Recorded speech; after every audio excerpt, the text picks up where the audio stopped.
Well, good morning, good afternoon, good evening, good night, wherever you're at in this world. I want to thank you for checking out this episode of the Cali Truck Stop Theater.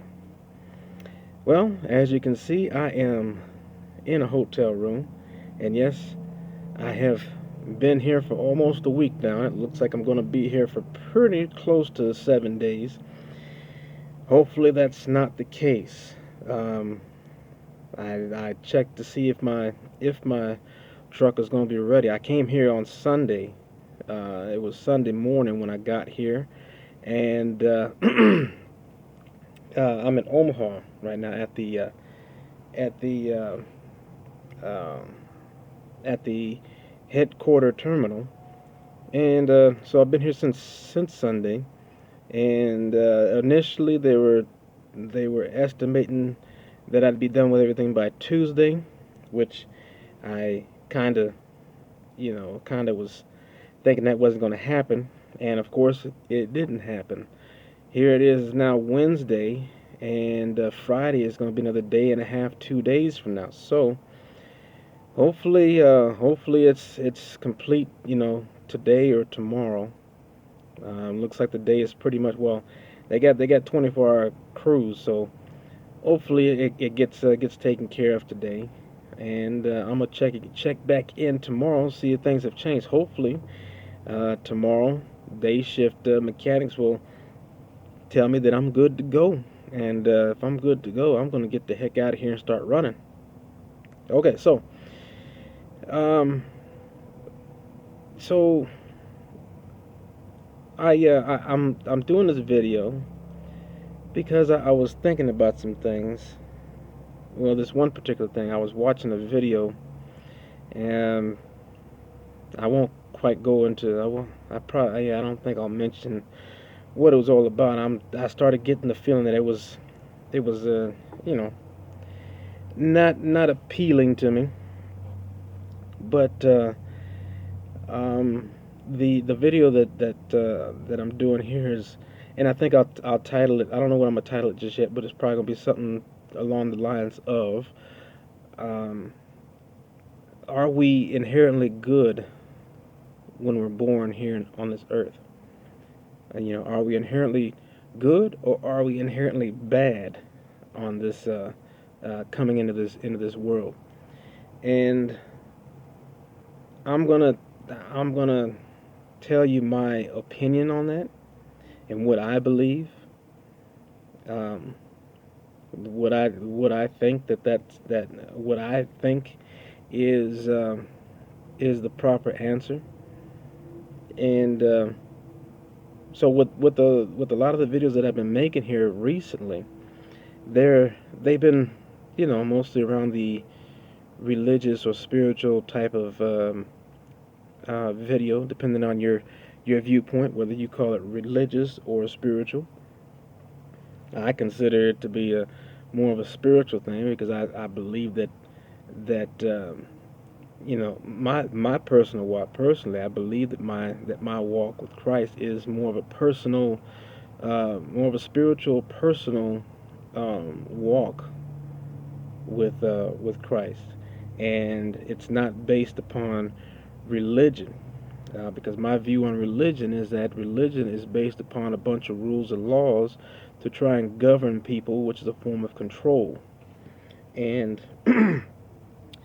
I do not believe in that kind of teaching, because God is a God who has given us free will.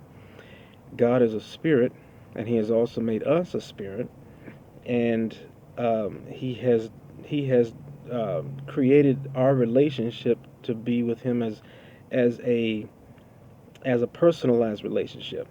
So we can make it as intimate or as unintimate. I don't know what I can't think of the other word to the opposite of that just yet, but unintimate. uh, we have the choice of making our walk, our interaction with God as intimate as we choose to. Okay, and with that and with free will, you can't have a religious view and have free will, because religion, as I'm aware of, is full of laws and rules, and the uh, the teaching that is given to us in the Bible, um, that's explaining how we are to live in the New Testament times, which is what we're in, doesn't um, it doesn't fit the religious model. So my view is more of a spiritual. And when I say spiritual, I know there's a lot of other belief systems or other religions out there that are considering themselves to be spiritual, and which they very well may be right. But you got to understand what spirit that you are of and that you are following. Now, I don't claim to be uh, spiritual in any other thing except for Jesus Christ. That's the only thing that I'm considered to be spiritual about. I don't believe in, I don't believe in a lot of these other religions. Okay, the, and besides, it's not the religion that we should be following. It is the Son of God that we should be following, because that's what God has commanded Himself, anyways. That if if we are if we are to accept God as who He is, then we are to also accept His Son, who is Jesus Christ. Okay, so now that I got that out of the way, I'll go into uh, my title of the video. Are we inherently bad or inherently good when we enter into this world?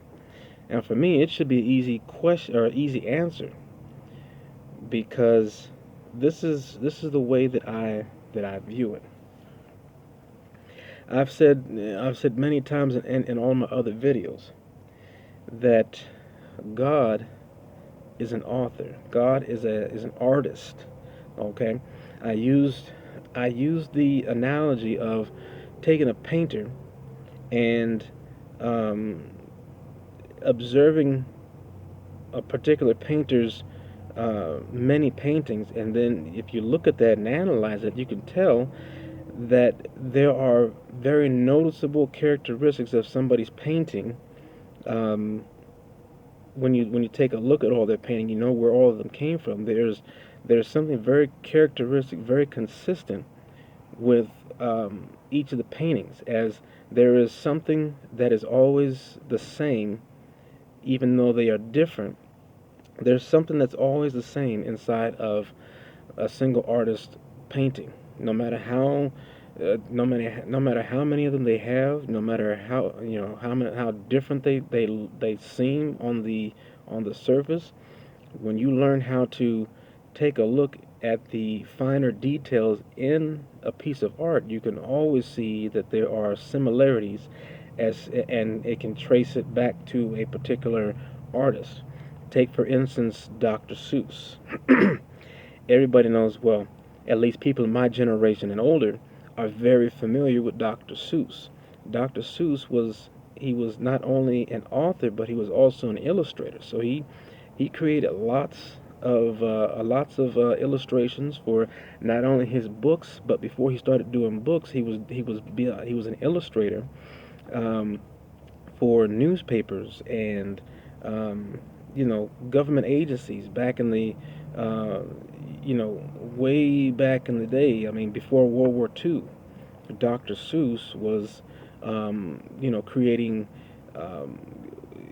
advertisements. He's creating comic strips for the newspapers and stuff like that. So, but you take a look at um, all of these images and these pictures and these paintings that Dr. Seuss has done over the years, and you will notice practically the same theme in every illustration that he has made, um, on up to his death. Now, it's the same thing with God. God is one God. He's a single God, and everything that He has made through Jesus Christ.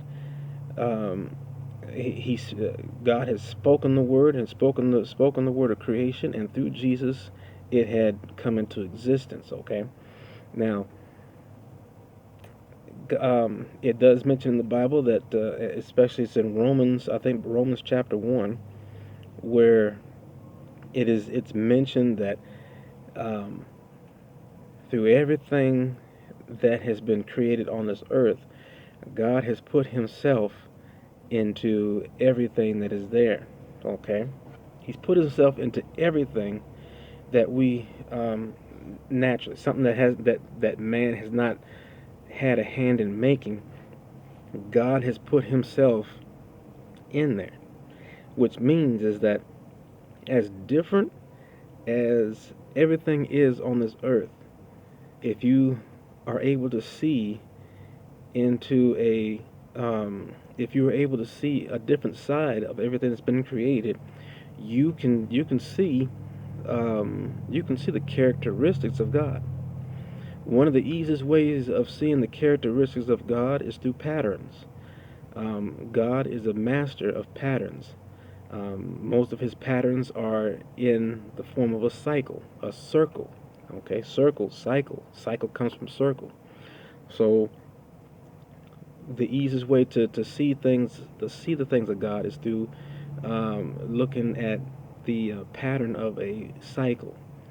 Um, a good idea of that is the seasons. You know, you have summer, autumn, winter, and spring. You know, these are your four seasons, and and that's all that it is. It's in a circle. It repeats itself over and over again. There's nothing new that comes after these.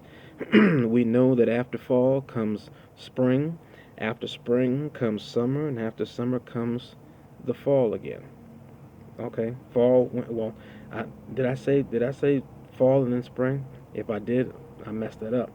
It's you know, it's fall, winter, spring, and then summer. Okay, that's what I meant to say. But it's a pattern. The Bible is full of patterns that use the same symmetry, the same pattern. It's a circle. When you look at the story of the Israelites as they came out of Egypt, they came out of bondage, and they were free. When they were free, they acted like they forgot. They acted like they didn't know who God was, and so They started falling into. They started falling into a period of relying on themselves and making up gods, and that were not the actual real God. And they also started designing their own philosophies until they got into some trouble, and then they turned back around and say, "Hey, wait a second. We understand that we're not going in the right direction here. We need to go back to God, and we need to have Him set us on the right track again." And so that it's just a cycle. And I mean, you see that all through the Bible of how the Israelites go from worshiping and praising God to falling away to start believing their own mischievous thoughts and philosophies, to getting into trouble because they've distanced themselves from God, and now that they're so far out, they realize, hey, we're not we're not where we should be. We're not under the protection of God. Let's turn back and go back to where we came from. And so that's that cycle. Everything else has a similar cycle like that. Um, and so, in thinking about we whether or not we were inherently born to be evil or good, I tend to want to side on the side of, when we were born, we were born intentionally good, and I say it like this because of pattern. And I'm going to take Adam and Eve as the beginning of that pattern and as the standard of the pattern. When Adam and Eve were created, they were created in the light of good. They were created in innocence. Okay? At the time of their creation, there was no evil anywhere among the earth. Okay? Everything was good. There was no evil. There was no knowledge of evil. Okay? Um, there was no knowledge of evil except for the mention of it when when the Bible mentions the knowledge of good and evil. Now, that's as far as it went. Um, at that point, there was knowledge of it, but there was no experience of the evil.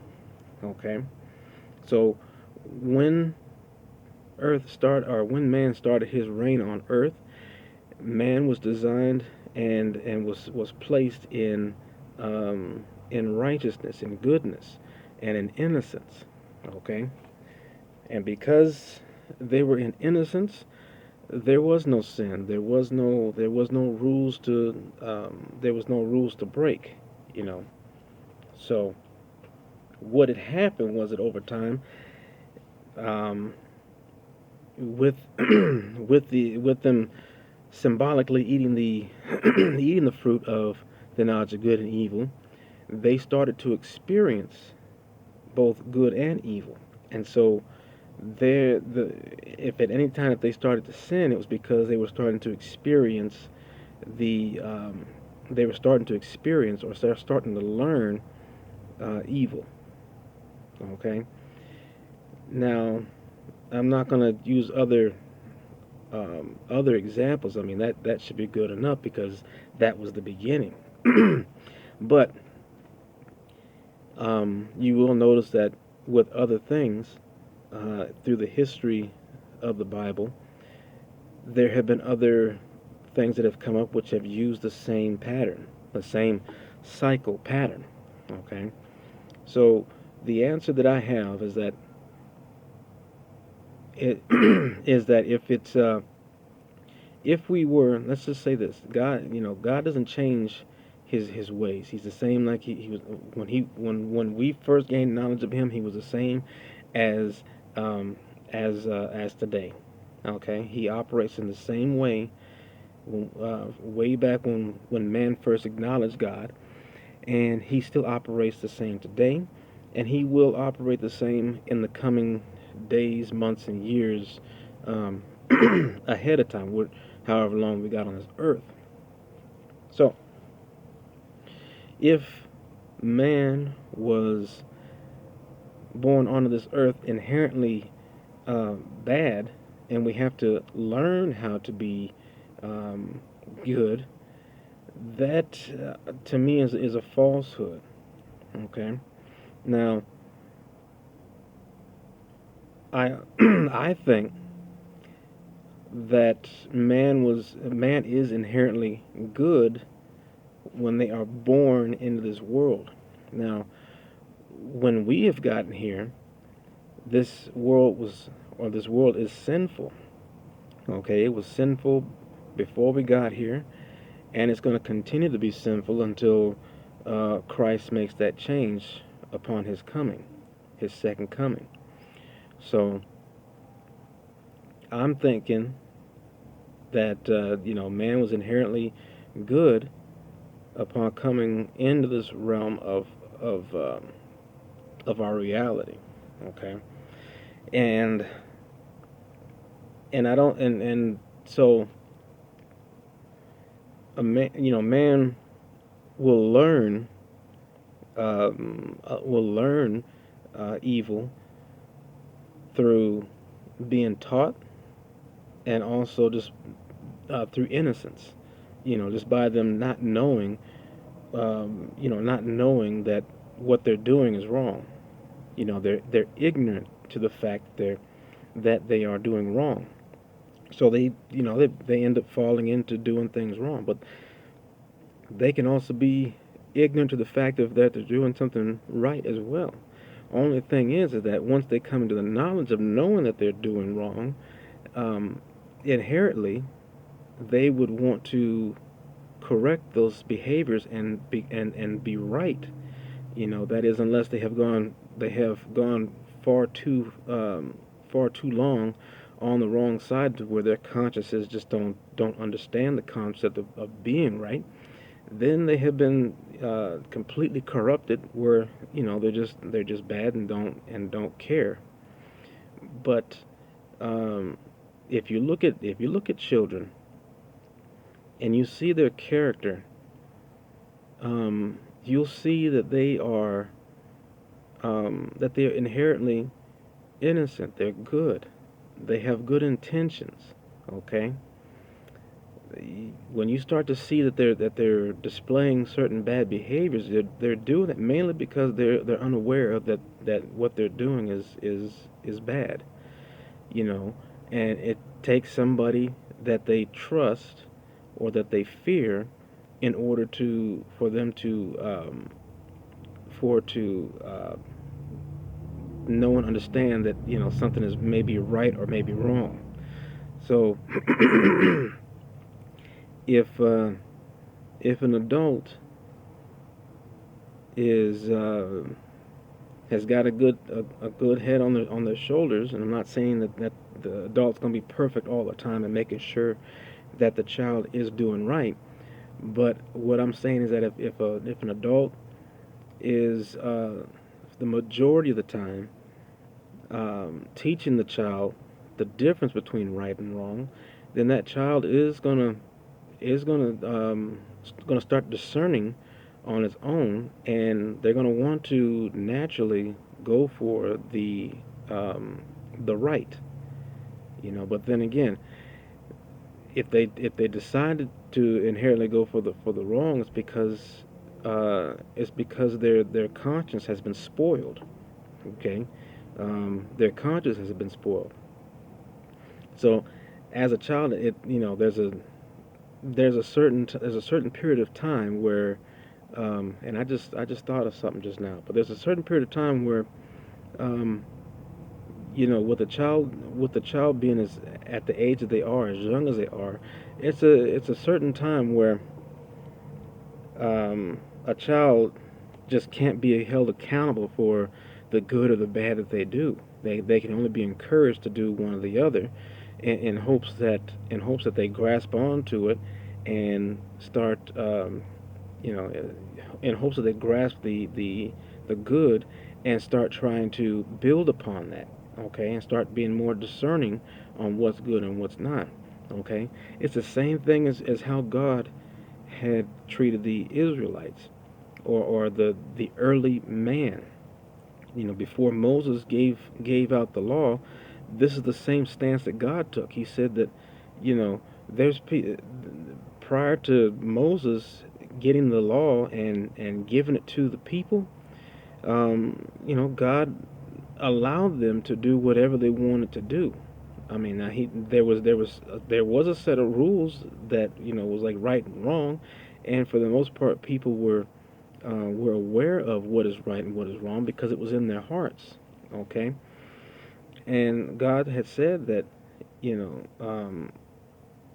at the beginning, prior to Moses handing down the law from God, God had allowed them to do whatever they pleased, but He was always trying to tell them what was right and what was wrong beforehand. Now that Moses has come down with the law, he had to change his stance because God had to change his stance because man was becoming mature enough. Okay, they were coming out of that adolescence phase, and they had been around long enough to know God's plans and know God's choice. So from that point on, God started disciplining His people with punishment, and this is how we actually parent our own kids. When they're babies and stuff like that, you teach them the difference between right and wrong, because a lot of times they don't understand that they could be doing something right or doing something wrong. Only thing is that they are inherently wanting to do good. That's where they come from. They come from that innocence. They come from wanting to do good. Okay, now whether or not they know or not that they're doing good, that is up to the adult to teach them that. Now, once the children grows up and they grow up to be a certain age, now the parent is starting to dish out punishment to get the child to correct themselves. Okay, to get the child to discern between right and wrong. Okay, and it gets to that point, and that's the same thing with us. In regards to how God looks at man, God looks at man the same way. God had placed us on this earth in innocence. He placed us on this earth. We came from God, so we came from being good. Okay, our spirits, when they came from God, they came down here in this fleshly body, and that's how, that's the thing. We came down here. We have this good intentional spirit. So that's my view on um, on whether or not we have come here, that we have come here, and uh, as a good being, or as somebody who has taken on, um, a good characteristic or an evil characteristic coming into this world. Now, some might argue and say, well, we were, this world is evil, and we were born into this world that's evil, and so we were born sinners. That's a half truth. Okay, nowhere in the Bible does it say that we are born sinners. Okay, and even without looking uh, even without using the Bible as a backing force, you can look at it yourself. We are not born as sinners. We are we are pure beings being born into a sinful world. That is true. We were born into a sinful world, a world that is full of corruption, a world that is full of evil, and is increasing in such as time goes on. But we are born innocent. We are born brand new. So we are completely innocent as far as good and evil is concerned. Now, as we live upon this earth, yes, the influence of good and evil does influence us, and it does teach us things. It does teach us how to be evil. It teaches us how to be good. But we are not born evil. We're not born as sinners. And so this video was just basically just to set mine straight that this is not the case. We were born, um, we were born to be innocent. We were born to um, we were born to be good. Okay, we were born with good intentions, and that's the way that we were. And so, you're gonna have, see, and I'm not I'm not judging nobody. I'm not doing none of that. But it's funny how people are gonna decide what way we've been born. You know, um, you know, well, we've been born, we're born sinners. This, okay? No, and well, I was born to like, the same sex and all this kind of stuff. No, that's not true. It goes back to what I was saying earlier. Your decisions, if you've made decisions at that young age, it's because nobody has directed you to uh, to not choose certain things. You may have been encouraged. A baby. Let's say, a male baby. Is hooked up with another same-sex baby, and they're doing things together that they probably shouldn't be doing, and they don't know. But the adults that are around, the parents that are around, like, oh, isn't this cute? Isn't this cute? Oh, look at them just playing around. See, this is where the problem starts. The child is innocent in not knowing what is what. Now, for somebody to say that, well, I was born this way, no, no, you weren't born that way. These were decisions that you decided to uh, take over, and depending on what it was, if nobody has actually taught you um, the proper way of a certain type of living, then you're gonna pick certain things, and there's gonna be a lot of things where it's gonna feel like it's right. Some people think, well, I think you should love everybody. You should love everybody. Yeah, you should love everybody. But when it comes down to the sexual orientation, that's not what it was meaning by you should have the right to love everybody. That is not that is not the way that we were designed. We were designed with different body parts, and we were considered um, uh, different genders for a reason. So, and maybe who's watching this might be upset because I said that, but it's the truth. Now, as far as your character goes, hey, you could be a spot on person. You could be a very good and outstanding person out here on this world.